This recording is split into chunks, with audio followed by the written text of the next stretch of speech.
Some shows live on in our hearts and minds well after their last original broadcast, but not every successful show gets imprinted into our brains so clearly. I want to talk about one of those shows people thought would be a well-remembered classic, but then wasn't. The world is weird, it makes me mad, but at least I get to talk about it with Jose. On November 14th, 1988, Murphy Brown debuted on CBS. In spite of being a critical darling, it wasn't until its third season when it began to really become a presence on the Nielsen ratings, soon peaking as the third most watched show in America during its fourth season. Throughout its run, it won over 50 awards, including 18 Emmys. Most notably, the show's star, Candice Bergen, won 5 Emmys for playing Murphy Brown, setting a record for most Emmys to a female actress playing the same character. She won it so many times, she asked her name to be taken from consideration after her 5th win for the show's 7th season. Murphy Brown ran for 10 seasons, getting nods from other luminaries such as Seinfeld and The Simpsons.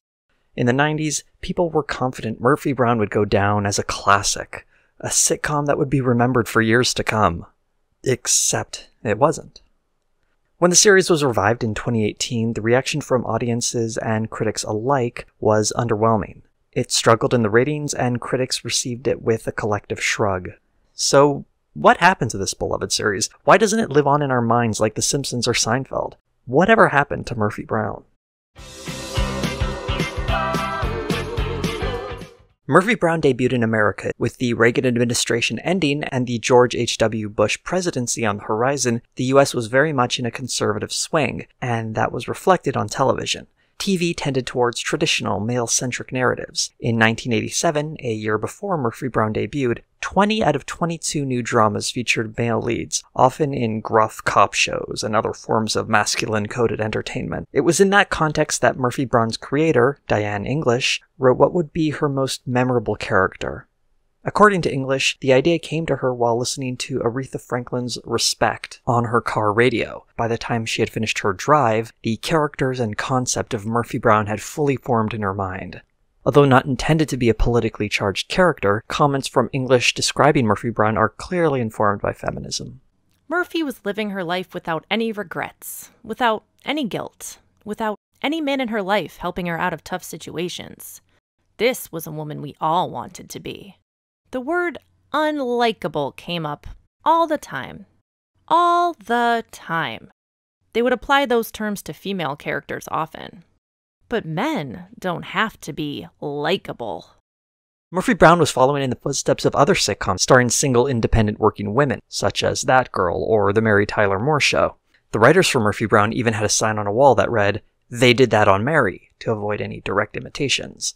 Murphy Brown was a departure from the gentler characters of Anne-Marie or Mary Richards. Murphy Brown was brasher, more confident, and far more successful in her own field of journalism. English got a little lucky during production. Instead of subjecting the first draft of the script to rewrites based on notes from the network, a writer's strike kept the script from being revised, so the network had to leave it as is when they went to film the pilot, including the opening scene where Murphy is returning to work from a stay in rehab. Originally written for actress Jo Beth Williams, she and Diane English were friends, Williams decided to pass on the role so she could focus on her newborn child. CBS pushed for Heather Locklear to take her place, who at 27 was about 13 years younger than what English was hoping for. Instead, Candice Bergen became the new favorite of Diane English, and she fought to have the Oscar nominee be the star of this new series. Although initially reluctant, the strength of the pilot's script convinced Bergen that this role was meant for her, and the following 10 years would make it the signature role of her career. Murphy Brown was introduced to the world in the pilot episode of the series, titled Respect. Instead of having an opening theme, the music that introduced the show to audiences was often a Motown classic that reflected the plot of that particular episode. The song that opened the first episode happened to be the song that inspired the series from the beginning, and that was Aretha Franklin's Respect. The first sights we're greeted with are magazine covers, establishing right away that Murphy is a big deal. We also meet Murphy's co-stars, and another common trait of the series is, whenever Murphy isn't in a scene, more often than not, characters are talking about her. There's never any confusion who the main character in this series is. At 10 o'clock, Murphy Brown is going to get off that elevator late as usual. She will insult at least 3 people, grab a cup of black coffee, and bum a cigarette. Then she will lock herself in her office until she comes up with the perfect piece for next week's show, as usual. You're on. All right! Wait, I have to get my checkbook.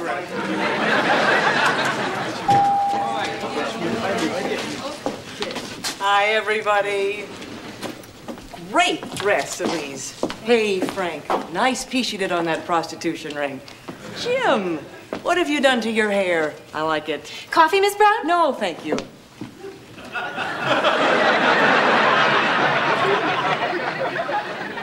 I'm going to miss her. Me too. Okay.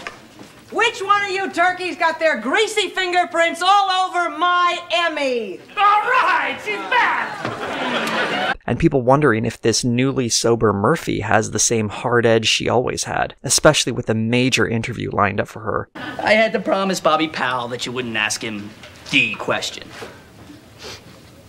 You promised Bobby Powell I wouldn't ask him if he had an affair with a married woman who happens to be running for Vice President of the United States? So what's your point?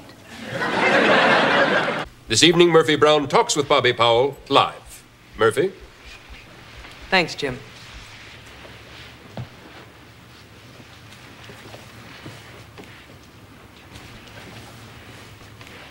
Let's start with the question everyone's asking. Did you sleep with Gwen Lansing or not? That's just who Murphy Brown is. The show ends with Murphy singing along to another Aretha Franklin classic, A Natural Woman. And she does a bit of dancing and singing, and trust me, you don't want to hear what's happening right now. Diane English won an Emmy for this episode, and much of that, I suspect, has to do with introducing us to this woman who was unapologetically brash, strong, and fiercely independent. But at the same time, she wasn't superhuman. She had flaws and vulnerabilities, but she didn't need anyone to pick up the slack for her. She was a force in her own right. The pairing of Respect and A Natural Woman show how these songs will embody the character of Murphy Brown. A woman, in her own rights, demanding our respect. Also, I can't stress enough how good Candice Bergen is as Murphy Brown. Murphy is a star journalist, the key attraction of her news program, FYI, and absolutely at the top of her field. She's also loud, abrasive, and filled with snark, yet somehow she's completely charismatic. Here's a wonderful example of Bergen's talent in this clip of Murphy Brown where she's interviewing a racist. You know, it's like what happened when the Chinese man bought the dry cleaners from the Jewish people. All of a sudden, there's no free delivery anymore. They're cheaper than the Jewish people. And they don't even stuff the sleeves with paper. At least the Jews stuffed paper. Although they often overcharged me for a silk blouse. It's their way.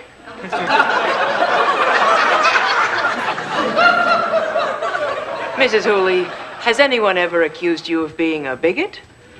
Who, me? No, the other Mrs. Hooley. Yes, you. In case you haven't heard, there are entire black families in this country who go through life as fine, upstanding citizens, and some of them aren't even good dancers. And I'll bet there are at least 1 or 2 Italians who've never put a horse's head in a bed. Where is your mind, Mrs. Hooley? Have you ever read a newspaper? Would you even recognize one if you saw one? I'm sure you're dying to answer these questions and maybe even tell us why Hitler was misunderstood, but I don't want to keep you from your Ku Klux Klan meeting. Back to you, Jim. Of course, Murphy Brown can't be a one-woman show, and the rest of the cast is filled with great performances. Faith Ford is Corky Sherwood, the former Miss America who represents the changing face of news media, being a beauty queen turned journalist. She typically handles the puff pieces on FYI. Am I supposed to cover the remarkable career of the Olsen twins in under 9 minutes? Corky, please. 4.5 minutes apiece. Corky. Charles Kimbrough is Jim Dial, the stuffy and serious lead anchorman of FYI. With the voice of a newsman, Jim Dial represents old-fashioned TV journalism in America, where a straight-laced white guy read you the news. What's the problem, Slugger? I want to smoke and drink a lot. Don't do it. Okay. There you go. See you on the set. Joel Rigobuto is Frank Fontana, the neurotic investigative journalist at FYI, who also happens to be Murphy's best friend. Frank is a modern guy, in touch with his feelings, though never quite able to settle down into a relationship. Let me introduce myself. Frank Fontana, investigative reporter. Grant Shaw is Miles Silverberg, the young, anxiety-ridden producer who constantly feels the need to prove himself to Murphy. Who's the one who has to carefully mix all the anchors together, blend and stir their talents, make sure no one's ego boils over so we can all enjoy a nice big bowl of FYI soup? That's right, Chef Miles. Robert Pastorelli is Eldon Bernanke, the house painter whose job at Murphy's house lasted 6.5 seasons. Eldon is often a voice of wisdom with a touch of the eccentric. He also has a weird crush on Corky. May I help you? Hello, I'm Eldon. Yes. I love you. And Pat Corley is Phil, the wise proprietor of Phil's, a bar favored by the many bigwigs of Washington, D.C. Phil is always in the know, and often the best lead for Murphy and the crew when they need some information. I'm sorry it's not more private. I know this meeting is kind of special. Phil, how do you know who I'm meeting here? Are you kidding? I knew about Watergate before Woodward and Bernstein. Hell, Murphy, I'm Phil. Right. This lovable cast was joined by a wide number of recurring characters, from the vapor Miller Redfield to the outrageous Jerry Gold. But this show was always primarily about Murphy Brown, and was at its best when exploring that character. Murphy Brown lives up to its sitcom label in that not much changes premise-wise for the characters. The FYI crew more or less stays the FYI crew, with a few wrinkles thrown in throughout the series. Instead of going through each season and teasing out each of its minute changes, I'm just going to offer a quick rundown of what happens to each character, and then we can move on talking about the themes of the series. So here's a brief summary of all the things that happen to the FYI crew over 10 years. Murphy has a baby, Frank dates a lot of women, Corky gets married and divorced twice, Jim leaves FYI for a few episodes, Miles marries Corky before leaving the show and eventually divorcing Corky, Eldon becomes Murphy's nanny before leaving to study painting in Spain, and Phil dies. In Season 9, after Miles leaves the series, he's replaced by a new executive producer, Kay Carter Shepley, played by Lily Tomlin. Lily Tomlin is just a delight in everything she does, and this show is no exception. Her rivalry with Murphy is one of the few bright spots of Season 9. In this clip, Murphy's mistake just led to Kay being fired. I kind of expected you'd be in here begging me to get your job back. Please, Murphy, do I look like someone who would grovel? Someone who would guilt you into doing something that goes against everything you believe in? Well, do I? No, I guess not. Then you don't know a thing about me.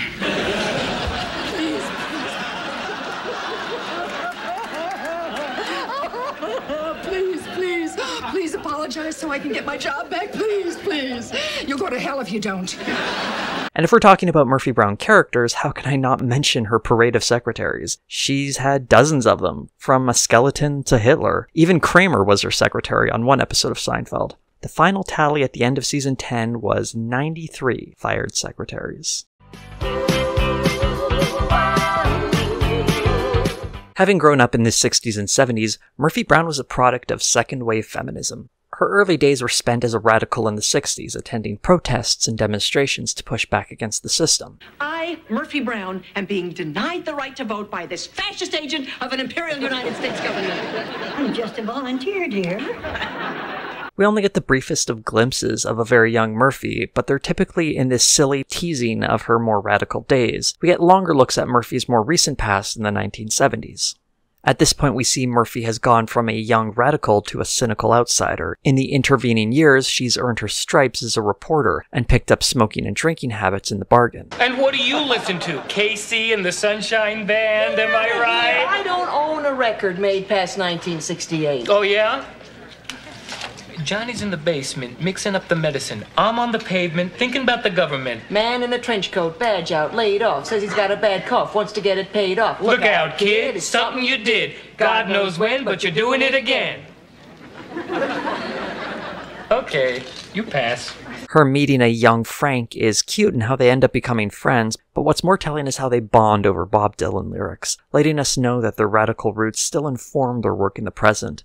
But years later, the tune has changed slightly. These are the 90s. God, we're old. I know. Johnny's in the basement, mixing up the medicine. I'm on the pavement, thinking about the government. Man in a trench coat, something paid off. Look out, kid, it's something you did. God knows when, but you're doing it again. Although Murphy and Frank have contributed to the body of journalism in important ways, them forgetting the lyrics to Subterranean Homesick Blues shows us that radical spark has faded. The first season gave us an example of Murphy Brown's feminism in the episode titled Soul Man, where she demanded to be admitted to a men's club. And they have great dinners with great guests, and I don't get to go for one reason and one reason only, and it has to do with something you've got and I don't. A tiny, pathetic, little Y chromosome. It shows us Murphy getting into the club in her own unique way. In this case, blackmailing the board to let her in. Things don't go so well, though. I'm not the type to mince words, so I'm just going to say it to your face. I don't want you here, and I don't care if I'm the only one who doesn't. Obviously, you haven't been paying attention. And Jim is a good ally, standing by his friend. I've spent more time with her than with any of you. And I can tell you she's as good a reporter as you'll ever find. And a good friend. And she shoots a damn fine game of billiards to boot. And I'll step outside with anybody that says otherwise. Right here, right now. Sit down. Who said that? Who Jim, said that? Why don't we go look at the library? You people really tick me off, you know that? Tick me off! While this was a pretty good episode, it also demonstrates how short-sighted the show is. Murphy is 100% right in that a men's-only club, where the rich and powerful rub elbows, ensures the only close relationships of the most privileged stay primarily male. That said, the very existence of a club like this is problematic. A club where rich and powerful men decide everything, not including women, is sexist, but the bigger problem is that this club exists at all. Most people will never come close to joining a club like this. But Murphy isn't like most people. She's an exceptional person, an upper-class white woman. That doesn't mean she doesn't get discriminated against, it just means her fight are ones for an equality of privilege. By far, Murphy Brown's most controversial plotline was Murphy's decision to have a child. We first see Murphy tempted by motherhood in the first season episode titled Baby Love. For a long time now, I felt like I was 23, and if I wanted a baby, it was my choice. Suddenly, I'm 40, and all my options are disappearing. I don't want to look back and feel like I missed something, like I made a mistake. She approaches Frank to be the father of her child. Frank is unable to get over the awkwardness of donating sperm, and when he and Murphy try to do it the old-fashioned way, things get even more awkward.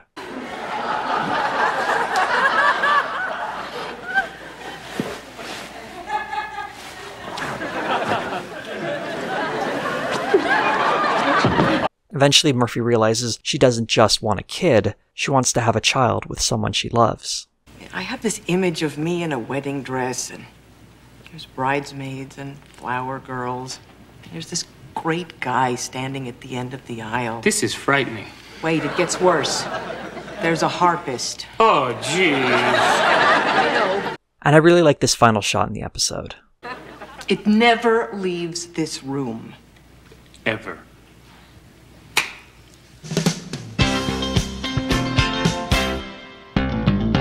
Although pregnancy is the subject of the plot of this episode, it's very much about friendship, and how men and women don't have to see each other as baby-making partners. Murphy and Frank are friends, best friends, and that's a bond that supersedes some supposed biological need to have children.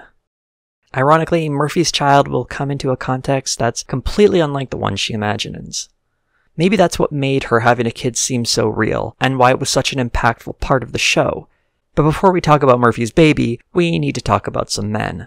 Murphy had a number of love interests in the first few seasons of the show, though the two most notable were her ex-husband, Jake Lowenstein, played by Robin Thomas, and the foul-mouthed TV personality, Jerry Gold, played by Jay Thomas. Also, a sign of Murphy Brown not being as big a deal as other 90s sitcoms, when you Google Jerry Gold, you get this. That's gold, Jerry. Gold! And that's especially sad because Jay Thomas won 2 Emmys for playing Jerry Gold on this show. Jake was Murphy's husband until their fiery relationship filled with fights and sex ended in a quick divorce after 5 days. We demonstrated together.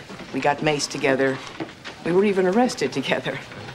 Oh. While Jake went on to be a globetrotting activist, Murphy tried to work within the system. Their brief encounter in the first season rekindled some of that fire in them, though they ultimately couldn't find a way to make it work when their lives took them on such divergent paths.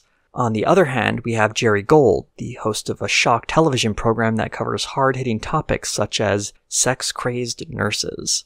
Originally a foil to the FYI crew, Jerry eventually worms his way into Murphy's heart when she learns he has a soft side, and how he sees himself as keeping the powers that be honest, kind of like her. Look, there are plenty of you Dudley Do-Rights out there always gunning for the bad guys. That's easy. But who keeps the good guys in check? Things don't really work in the long term for them, though. We're opposites, Brown. Sure, we both think the world is screwed up, but deep down you have this annoying hope for the future. Now me, I'm a pessimist. I don't put much stock in mankind and the future. So Murphy is left without a romantic interest until we hit the finale of Season 3, titled Uh-Oh, Part 1. In this episode, Jake returns, making a bold play for Murphy's heart. Murphy, I know I've asked you this every day for the last 7 days, but I really want you to hear me this time. Marry me, Murphy. It can be an incredible adventure. The last frontier for two people who've done it all. But then Jerry shows up. Brown, you're not buying into that fantasy, are you? Look, marriage is all about rules, and you and I both hate rules. And what I'm offering you is something better. A relationship. Monogamous. Murphy is faced with a dilemma. Things I like about Jerry. He challenges me. Although I have more in common with Jake, who wants to get married. Unlike Jerry, who would be happy just dating exclusively, which is a much less scary idea to me. Oh, God, this is impossible. I'm not getting anywhere. But as the episode ends, Murphy finds out she has an even bigger problem.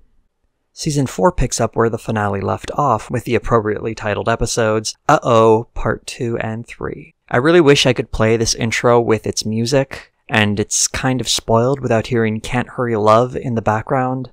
I do appreciate how one of the options Murphy considers is abortion, symbolized by the Supreme Court.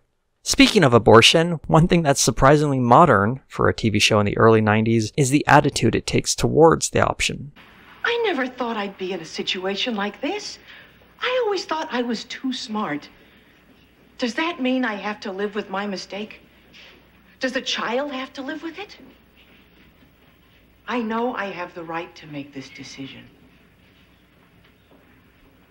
I just didn't expect it would be this hard. Murphy worries about how becoming a mother might affect her career. Would I lose my edge? And if I don't, what kind of mother am I? So she's a bit overwhelmed. I mean, is it possible that the test was wrong? Maybe you didn't do it right? It's not that complicated, Frank. Well, neither is putting on shoes. What? Oh, jeez. I don't even own a pair of these. As Murphy tries to tell Jake, who happens to be the father, and Murphy realizes she's made her choice. It's just that for the last 24 hours, there's this voice inside me.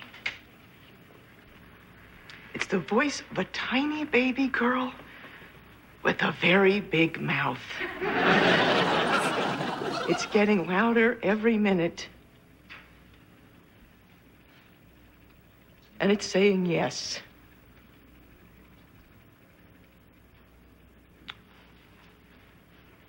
Murphy, I want to make sure you understand something. I care about you. And I'll care about this baby. But this is your decision. I can't be here for you. I understand. Jake has to go, and lets her know she's in this on her own. I'll call you.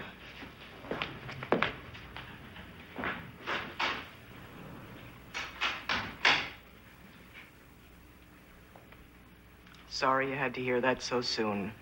And this is the last time in the entire series that we'll be seeing Jake Lowenstein in person. Surprisingly, when she talks to him, Jerry actually steps up. If you have a boy, he's going to need a good, strong male influence, other than you. And if it's a girl, she's going to need somebody to teach her how to look out for guys like me. So, what I'm trying to say is, Brown, if you need anything, I'm not going anywhere. Although things are clearly off between them too. Murphy's friends are a combination of flummoxed and shocked. Murphy's just made a real difficult decision, and I think that even though we're all sort of, I don't know, what's the phrase I'm looking for? Opposed. My stomach. Dizzy? Hey, can we get to the point, please? She's made a decision, and I think we should stand behind her, okay? Okay? Okay, pay for we're you. with you. Murphy? Do you need any money? It isn't until Murphy gets home and tells the good news to Eldon she finally gets a warm response. Congratulations, this is a very good thing. You're with child. This is a very good thing that you're doing. Although most people would generally maybe buy a plant or a small pet just to see how it would go at first, you know? But at your age, I guess you can't waste no time, huh? This was a major turning point for the character. There's a lot of discussion about Murphy and how motherhood might change her. This idea that something as feminine as motherhood will soften Murphy, as if being a tough reporter isn't feminine or womanly. This is directly confronting the masculine coding of the traits that make Murphy the successful journalist that she is. What's also interesting is how the characters in this show feel fit to lecture or critique Murphy on her decision. Considering that this is a decision that's very clearly only on the shoulders of the potential mother, particularly since the potential father has stepped out of the picture, everyone seems to want to have their opinion on it heard. If this isn't an obvious nod to the battle over reproductive rights, the mentions of abortion should make it abundantly clear. Women in this country legally have a choice. At least I think they still do. I haven't checked the paper today. Season 4 gave us an increasingly pregnant Murphy, and it's one of the few seasons to have a clear touchstone that added some context to each episode. It all culminated in the finale and one of the most memorable episodes of the series, Birth 101. The episode begins with Murphy going into labor, and since this is a sitcom, that means her water breaks. We get a few nice physical comedy gags. The captain of a ship, pilot of a plane.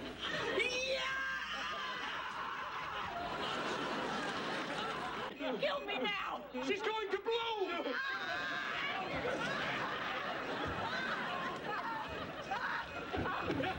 There's even a surprising scene where we see Murphy at her most vulnerable. Come on, Murphy.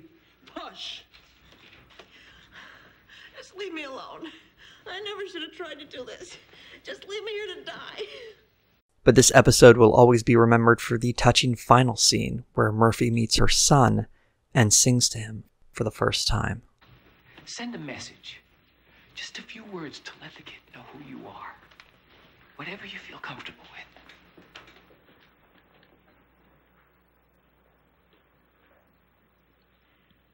And when my soul was in the lost and found, how you came along to claim it. I didn't know just what was wrong with me till your kiss helped me name it. Now I'm no longer doubtful of what I'm living for. And if I make you happy, I don't need to do more. 'Cause you make me feel, you make me feel, you make me feel like a natural woman.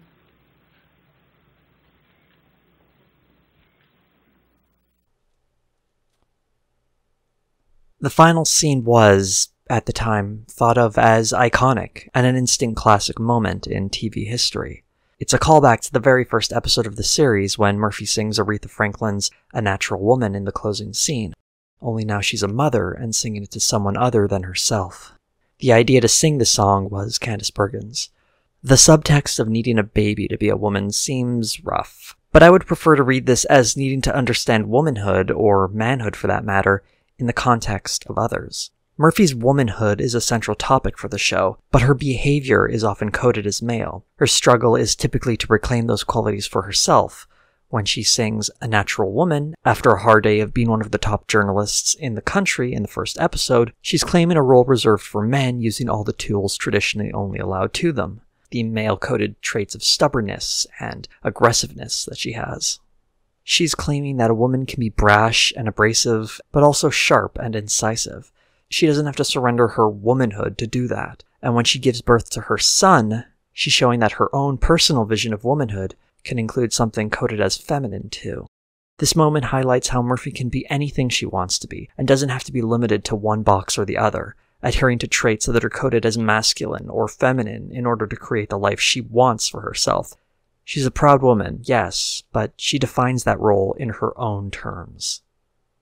I remember a comment from Mike Reese, one of the writers for The Simpsons, when they parodied this scene at the end of the episode Selma's Choice, where Selma's quest to find a child ends with her adopting her late aunt's iguana, Jub Jub.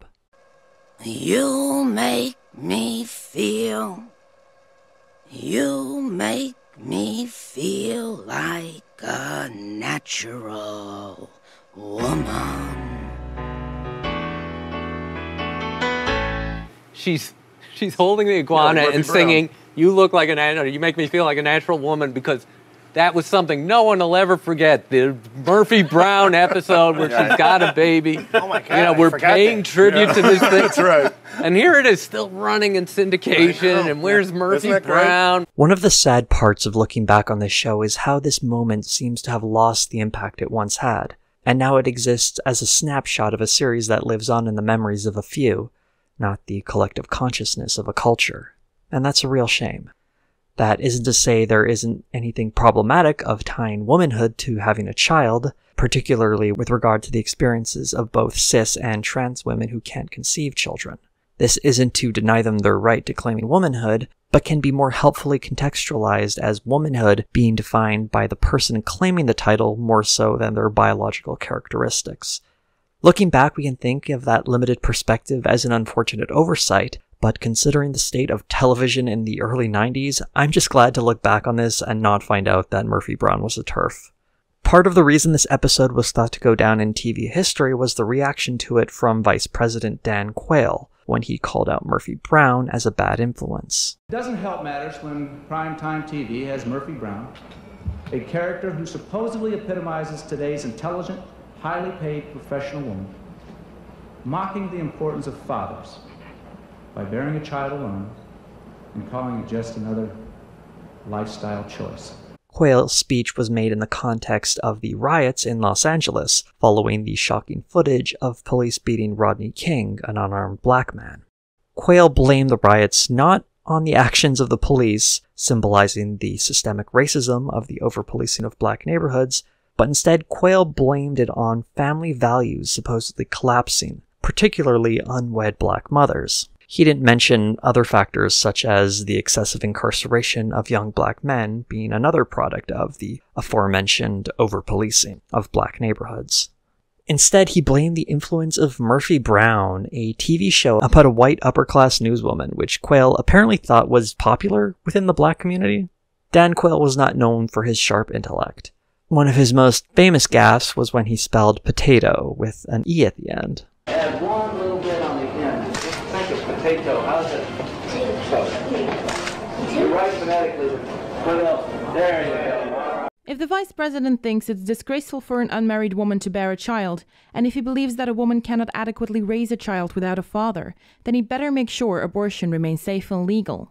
The premiere for the 5th season of Murphy Brown jumped right into the controversy, recontextualizing Quayle's comments so it sounded like he was calling out Murphy Brown the journalist instead of Murphy Brown the TV character. And what was that crack about just another lifestyle choice? Murph, take it easy, the baby. I agonized over that decision. I didn't know if I could raise a kid by myself. I know. I worried about what it would do to him. I worried about what it would do to me. I didn't just wake up one morning and say, oh, gee, I can't get in for a facial. I might as well have a baby.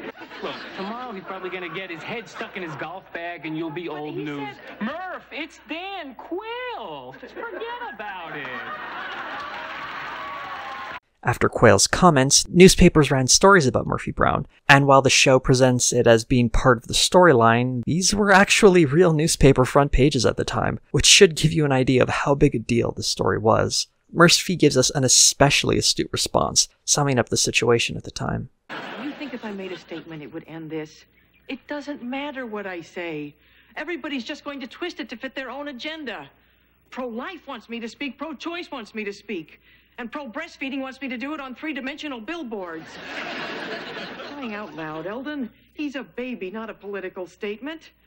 She's right. A baby is just a baby. It only becomes political when the idea of having a baby out of wedlock is connected to the breakdown of society, that a non-traditional family is somehow a threat. The failings of the Reagan and Bush administrations were dropped at the feet of the vulnerable, single parents who struggle to make ends meet. Instead of finding a way to create better lives for these families, they're demonized and used as a scapegoat.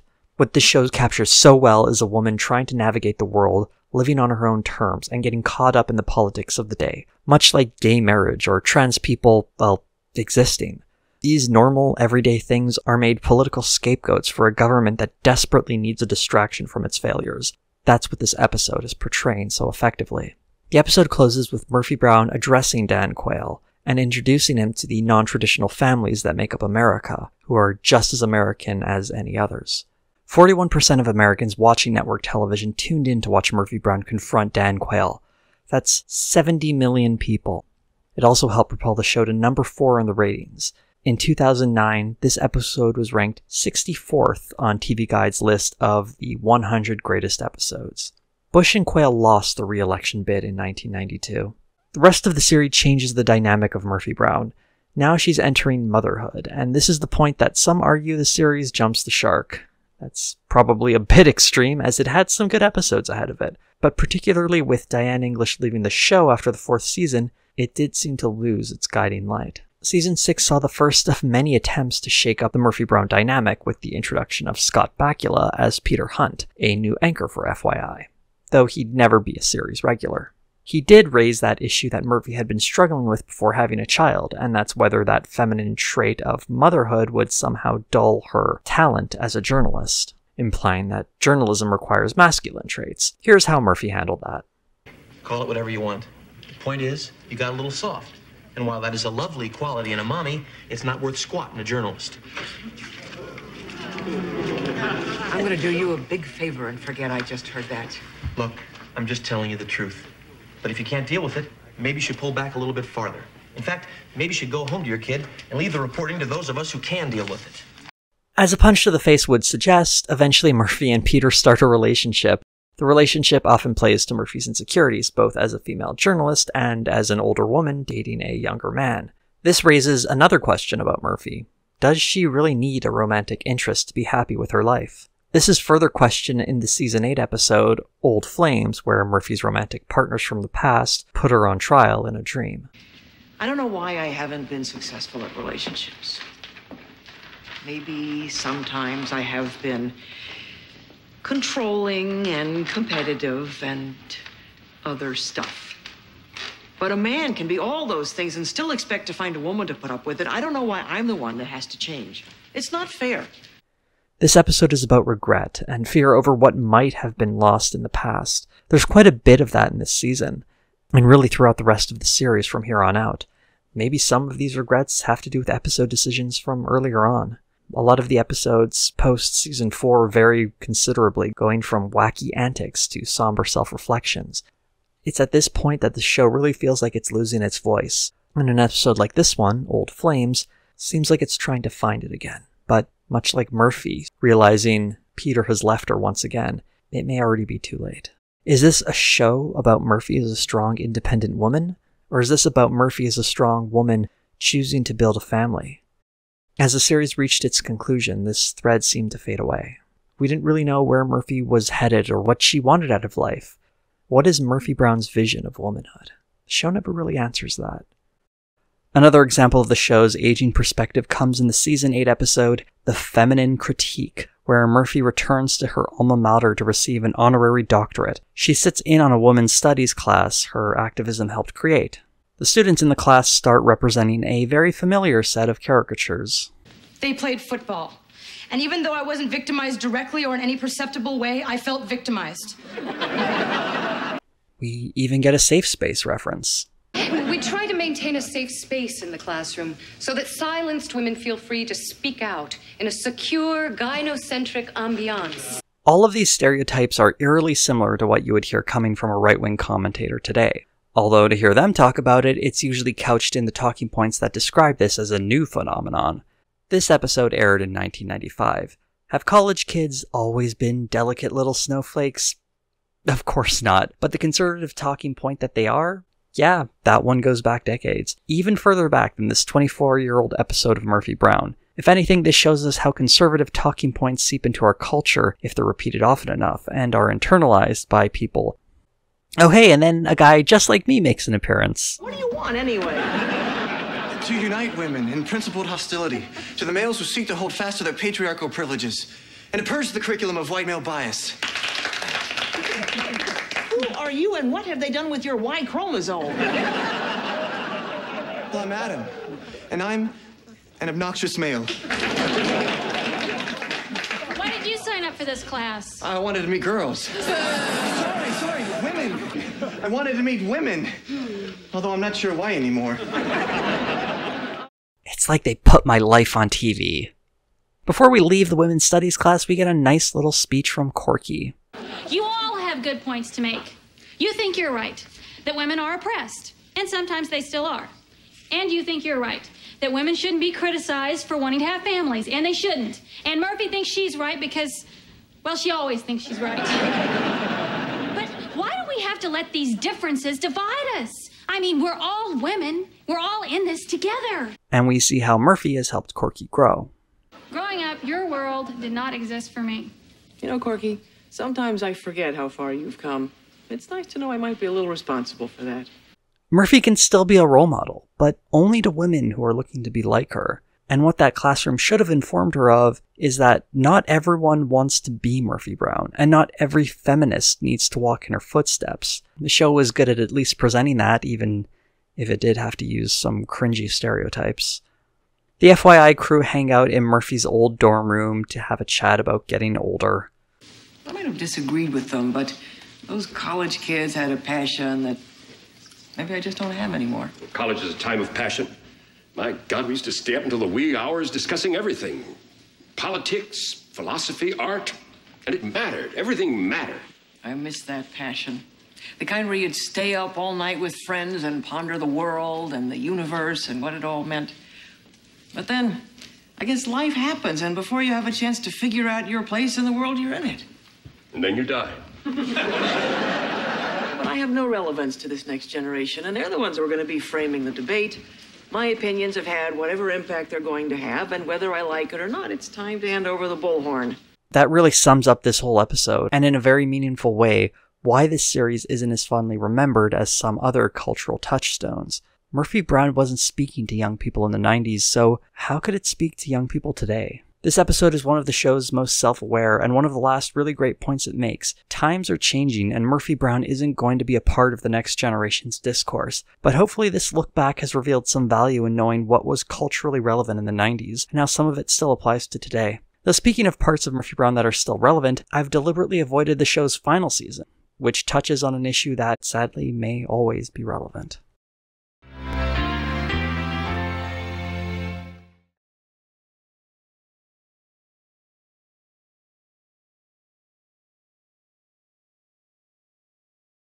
Most TV shows never recover when they metaphorically jump the shark, that is, lose the spark that made them special. Usually it's a case of story ideas running dry or a premise running thin. For Murphy Brown, I believe it was when its creator, Diane English, left the show after season 4. Although seasons 5 through 9 had some bright spots, you might have noticed most of my analysis took episodes from those first 4 seasons. Generally speaking, that seemed to be where all the good episodes were. But for season 10, Diane English returned to the series, and she brought with her a number of changes.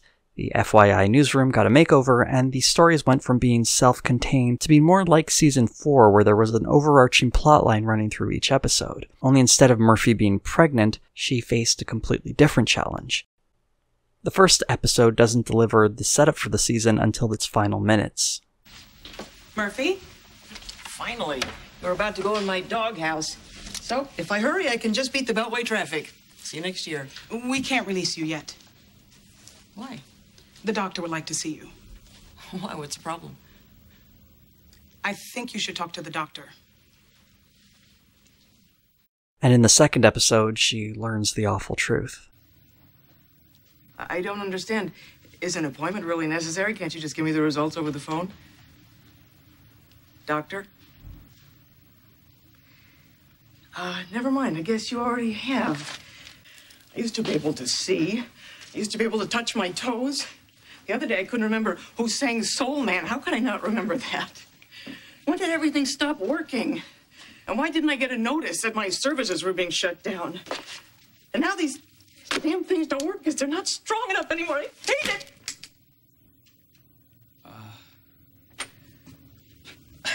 Murph, I think the reason you can't see out of these is because they're mine. Oh. And it was Sam and Dave who did Soul Man, I think. What just happened here, Murph? What's going on? The mammogram I had yesterday, Frank. They found something. It wasn't supposed to be anything, but it is. The next few episodes focus on Murphy organizing her life around this new trauma. In a couple of minutes, I'm gonna need a neck brace, Corky. Oh, Murphy, I'm just afraid if I let go, I'll just fall to pieces. I'm willing to take that chance. Frank tries to help out, though his advice about reconstructive surgery should Murphy need a mastectomy doesn't go particularly well. As you can see, they are very realistic to the touch. It's okay, you can squeeze it. Okay. Very nice. I'm done. Murph? He'll call you. Eventually, Murphy has to tell her son, Avery, who's played by Haley Joel Osment in this season. Does it hurt? No. Then how come you're going into the hospital? Well, the doctors think that's the best thing to do. Mom, you're not... I mean, you're gonna be okay, right? Hey, of course I am. I've got some great doctors. I'm as strong as an ox. You kidding? I'll be around longer than that commercial where Santa Claus sleds on that Norelco shaver. Good. Throughout these episodes, Murphy's biggest struggle is telling the news to herself. You know, I can't even get my husband to say the word cancer. Maybe he's afraid of saying it out loud, because then it'll be real. Maybe. But me, I just say it because I refuse to let it get the best of me. I will always be there for you, okay? Always. Unlike most of those other guys you've dated. You know, this might not be the right time to say this, but your taste in men, it really stinks. Geez, Frank, I'm not deaf. I just have cancer. Murph, how much of that did you just hear? Everything after you don't look so bad. Did you hear that, Frank? I just said I have cancer. I heard you, Murph. And I'm gonna fight it like crazy. The supporting cast has their own brief stories in season 10, often centered around Murphy's cancer, like Corky revealing she and Miles were getting a divorce while she was playing nursemaid to Murphy. So if you have something to say to me, just spit it out. Miles and I are getting a divorce. And Jim, who struggles to acknowledge Murphy's condition, shows his support for her by buying her some marijuana to ease her nausea. I don't suppose you happen to know where one might purchase a quantity of marijuana. What? Mary Jane? Weed? Reefer? Jeez, you cops don't even try anymore. I'm not a policeman. I'm a private citizen who wants to make a simple drug transaction. Now, I need some high-grade leaf. South American or Hawaiian origin, all buds, no stems, no seeds. A man who knows what he wants. Yes, well, I just spent an entire hour on the internet. After some impromptu smoking lessons from Murphy, the two of them share a joint. It's not a cigarette. You're holding it all wrong. You're not trying to impress Ingrid Bergman at Rick's Cafe. It's a joint. Let me show you. Look, cigarette, cigar, joint. Cigarette, cigar, joint. This episode in particular caused a minor controversy when the show was criticized by Thomas Constantine, then in charge of the Drug Enforcement Administration in the Clinton government. Although a minor wave compared to the Dan Quayle row from a few years back, it did demonstrate the show had some cultural relevance, even with its declining ratings. The chemotherapy begins to take a toll on Murphy, particularly her hair falling out. It is Frank's birthday and there's no cake and it's my fault and I have cancer and I had to allow myself 3 extra hours this morning to draw on my eyebrows and glue on my eyelashes and wear this incredibly uncomfortable wig. The wig is more symbolic of the depression Murphy is experiencing, as said quite beautifully by Jim in this scene. Well, since you guys clearly understand what's best for me, tell me, is this group experience going to cure me? Kate, I can't do this. I feel in my heart that if she wants to go, she'll go. Forgive me. Thank you, Jim.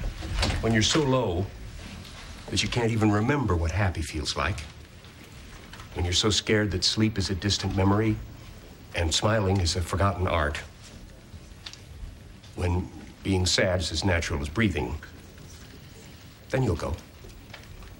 Until then, I'm here for you. Wait. Reluctantly, Murphy joins a support group and has her trauma put into perspective.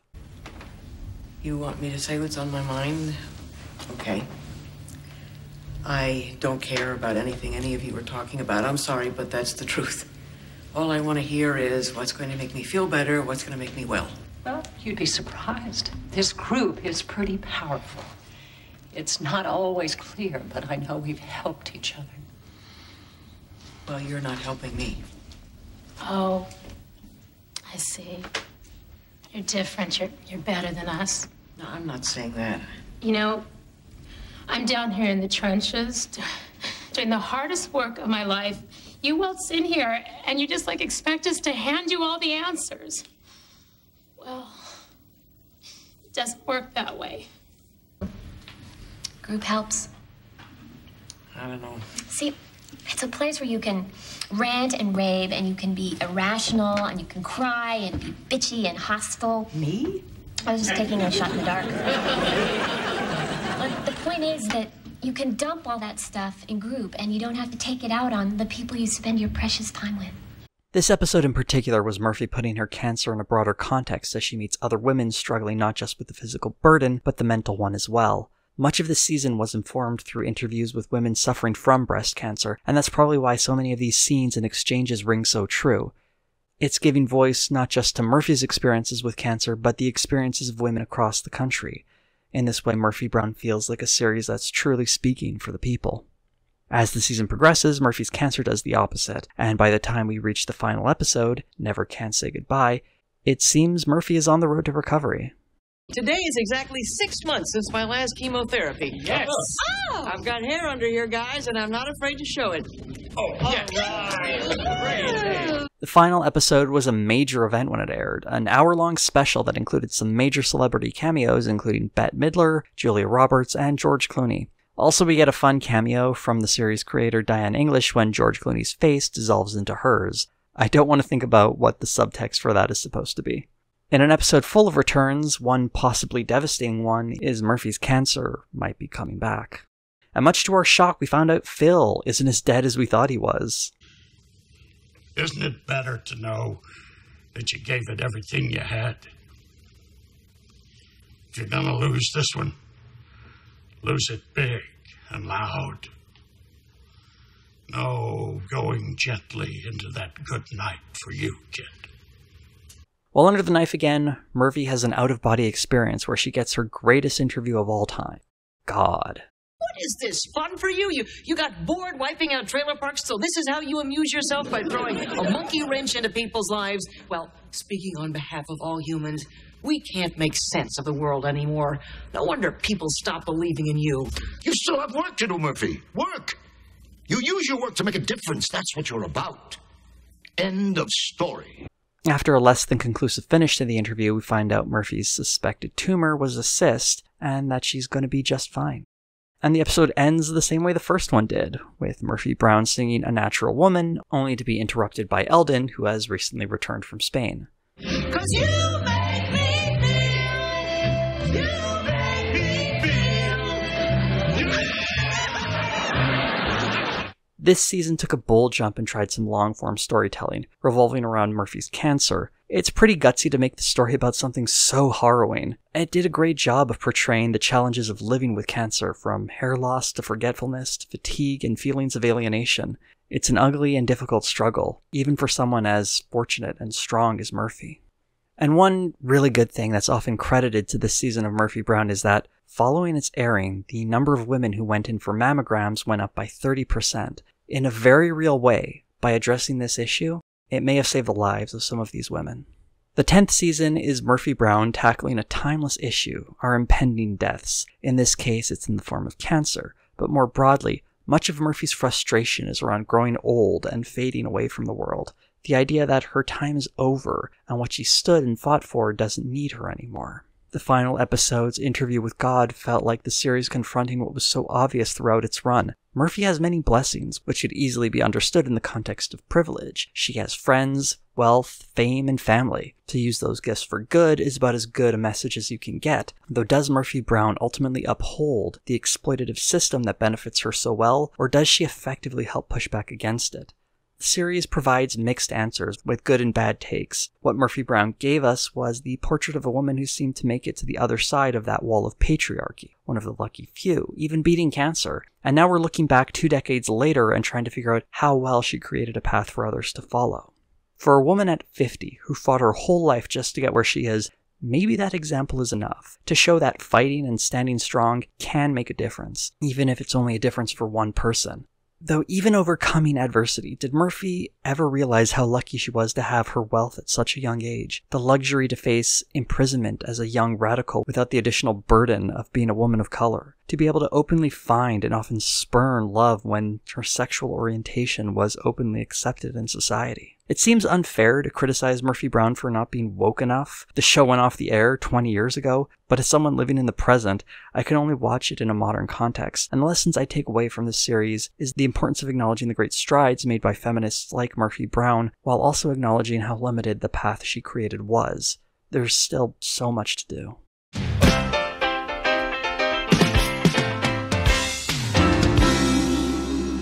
In the years after Murphy Brown completed its original run, most members of the cast moved on to other projects, though in the gulf of 20 years between seasons 10 and 11, there were 2 notable occurrences. Robert Pastorelli, the actor who played Eldon Bernicki, was hit with tragedy when his girlfriend, Chermon Jonovich, apparently took her own life in 1999. 5 years later, Pastorelli would die of a drug overdose. According to an anonymous source close to the investigation of Jonovich's death, originally considered a suicide, was being reclassified as a homicide, with Pastorelli being named a suspect. Details are sparse, so I wouldn't recommend anyone jump to any conclusions, but these circumstances do make it a bit difficult to watch some of those earlier episodes of Murphy Brown.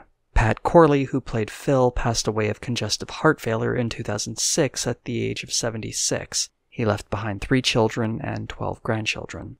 Unlike other sitcoms that ran in syndication for years, Murphy Brown had much shorter, more sporadic runs on the syndication circuit. For example, on the popular block of classic TV programming, Nick at Night, Murphy Brown ran for 3 years, from 2005 to 2007. Sitcoms from the same era, such as The Cosby Show, Family Matters, and Roseanne, ran for 9, 5, and 8 years, respectively.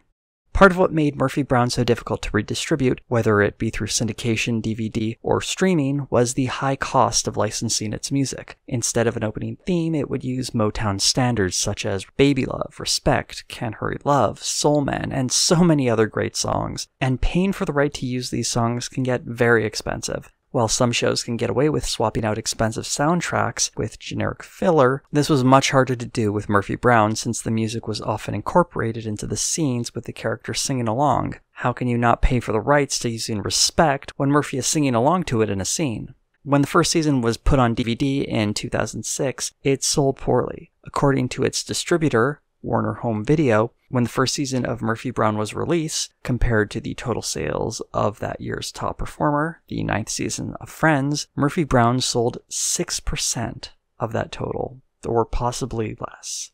No further seasons were put on DVD. Part of the reason might be that Murphy Brown lost a lot of its audience by the end of its 10th season. There is also the fact that the show is incredibly contemporary, which means some of its humor hasn't aged well. Here's an example of a few jokes from the first season. You haven't experienced pain until the National Enquirer puts your head on Pia Zadora's body. Which one of you comedians drew the mustache on my autographed picture of Burt Parks? We have so much in common. We're in the same line of work, we have the same politics, we both got thrown out of EST. Sperm or swimmers, Murphy, and I don't have a Mark Spitz in the bunch. As someone born after 1980, I had to Google at least half of those references. Even Faith Ford, who played Corky on the show, struggled to get some of those jokes. A lot of it was way over my head. I had to do research. We didn't have Google then, so I'd be calling my mother, "Do you know who this is?" In spite of this waning and, in some ways, non-existent popularity, CBS decided to return to the Murphy Brown world one more time, though, and brought it back, along with the series' original cast and creator, with a few new additions to update it for 2018. Things didn't really work out, though.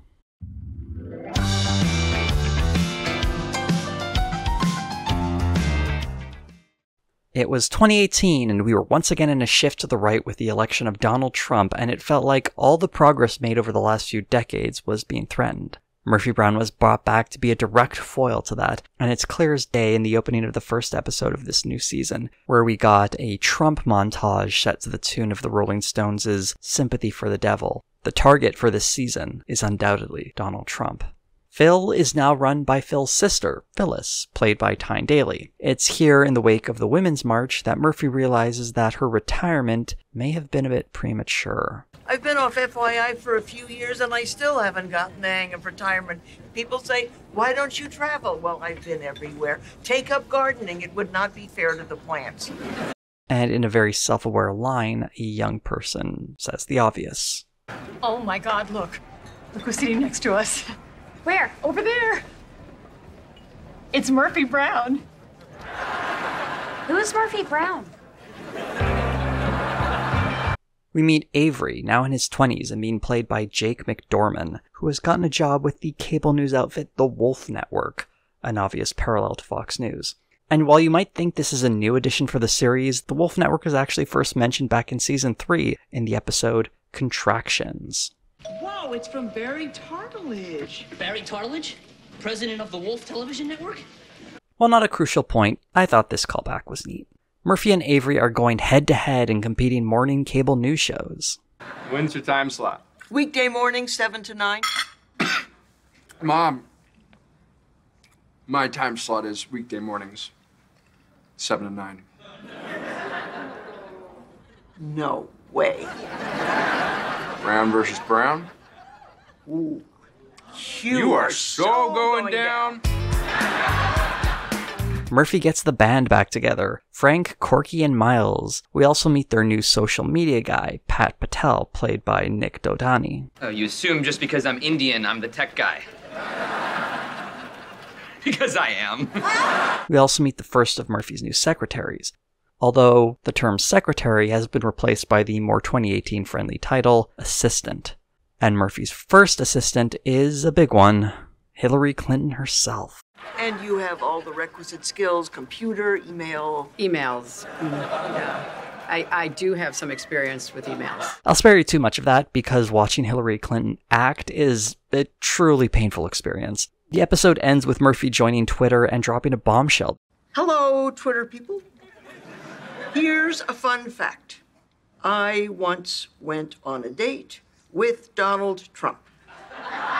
A fun fact about this plot point, apparently it's loosely based on Candice Bergen's real life. She supposedly went on a date with Donald Trump back when she was in college. She didn't offer many details aside from remembering she got home very early. Murphy's tweet leads to a confrontation on the air the next morning. Nobody remembers who old Murphy is. She tries to get publicity by attacking me. Sad. The only sad thing is your tweets. Somebody should put one of those electric dog collars on you, and every time you grab your phone, zzz. We also find out what happened to Eldon. Yeah, I really miss him. Yeah, I sure wish he were here with us. I told him not to run with the bulls.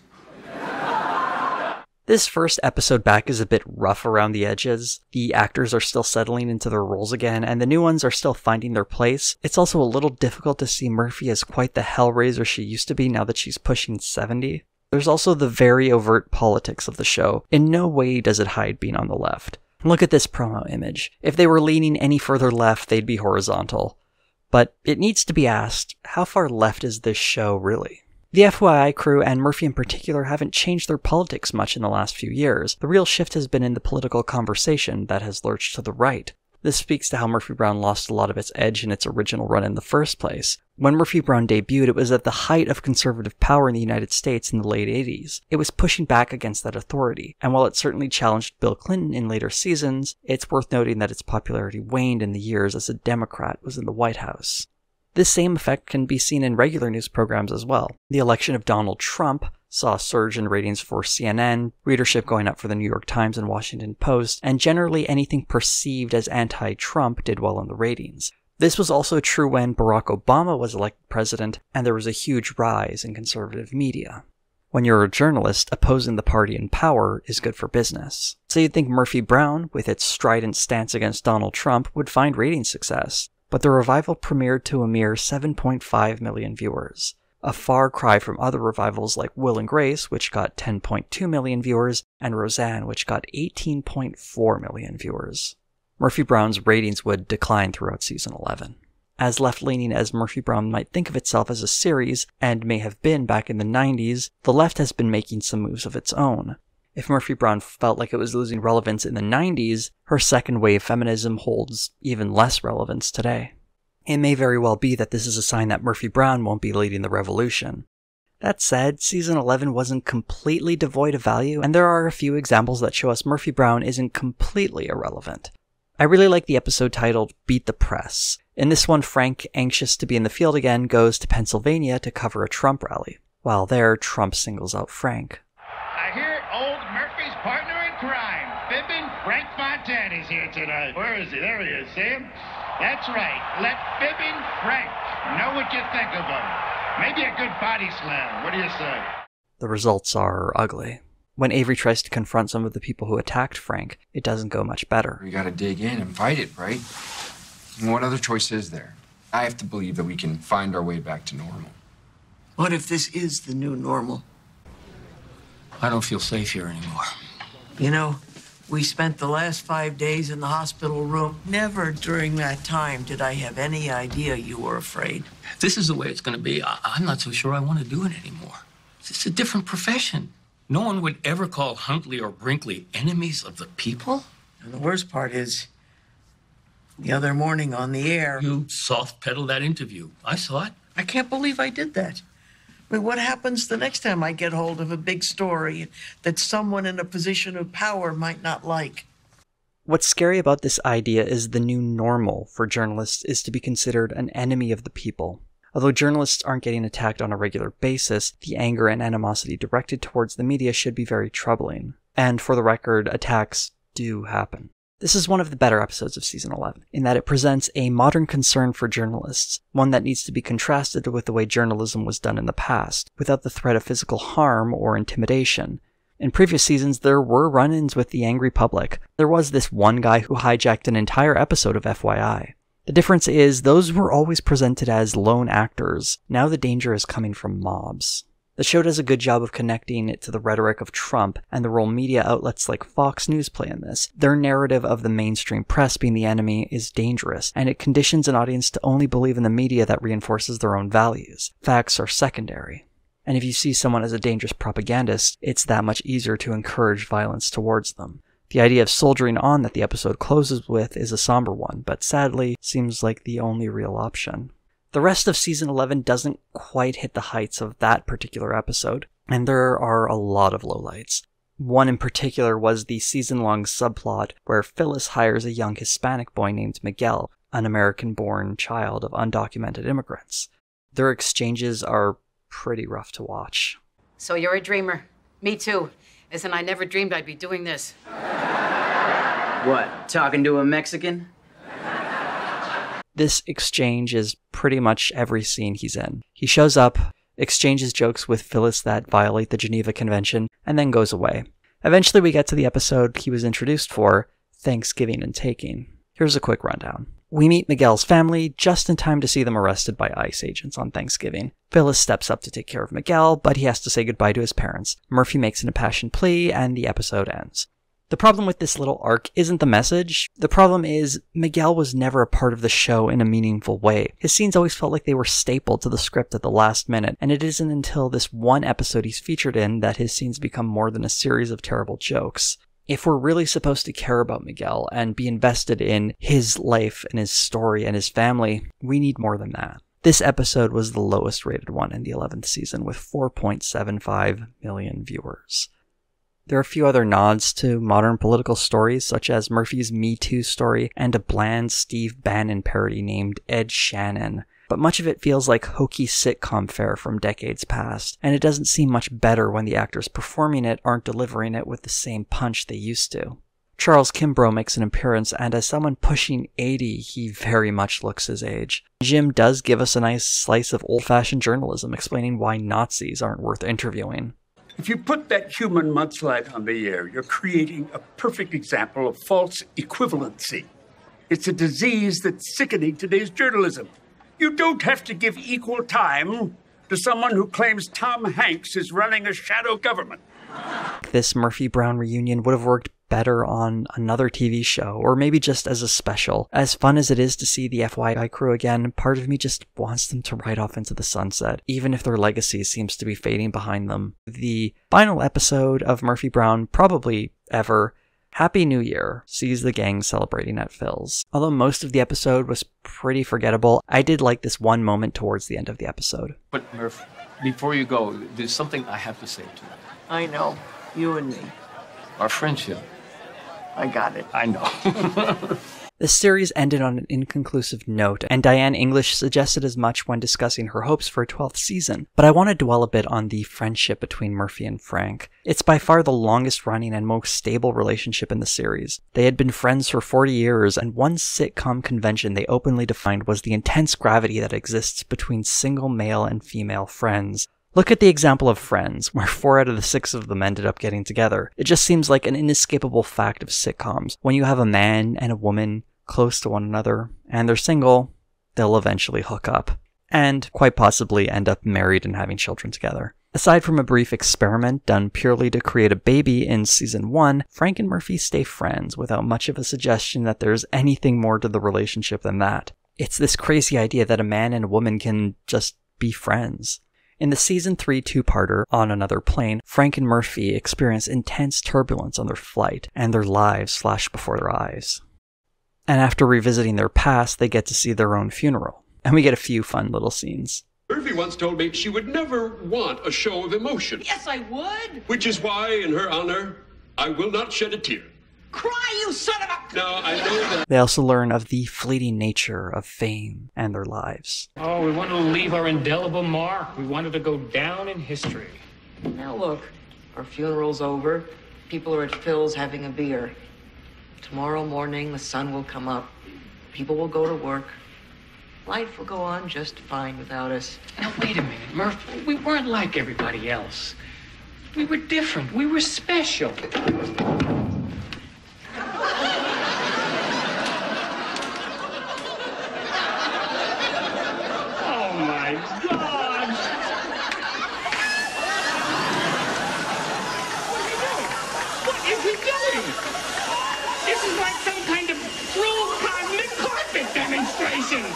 Why don't you just grind some blueberries in there? How about a little handful of dog hair?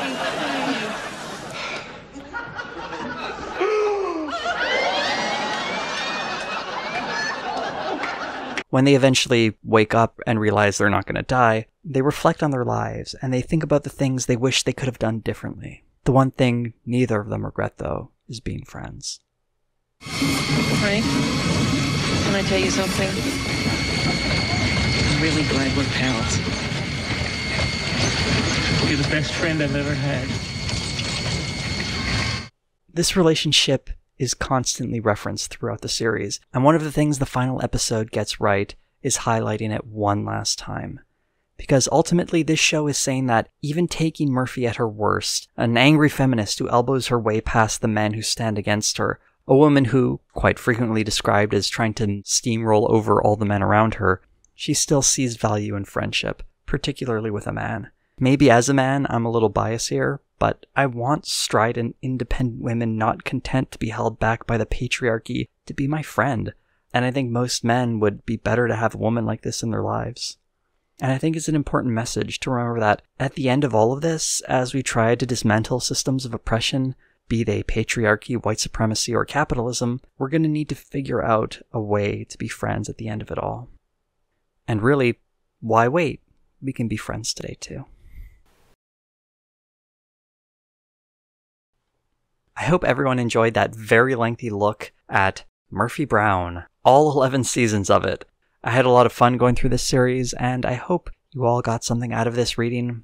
One of the sad things about the show is it's very hard to watch nowadays. The only legal way I can recommend to you is like there's a channel called Antenna TV that I think is still airing reruns. I don't even know what Antenna TV is, so that might not be accurate information. I know they were doing it as recently as 2018. So good luck finding it if you're so inspired to look.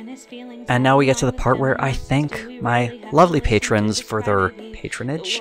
If you would like to be one of these lovely people whose name you see on the screen now, you can head over to my Patreon and donate whatever you feel comfortable with. If you would like more of me, you can follow me on Twitter. You can also send me a question on Curious Cat. Also, you can do the whole like, comment, subscribe thing. You know, the usual YouTube spiel. Also, big thank you to Amelia Jane and Mad Blender Leslie, who both graciously donated their vocal talents to this episode. Everyone should check out their channels because they're both great. Thank you all for watching, and I will see you next time.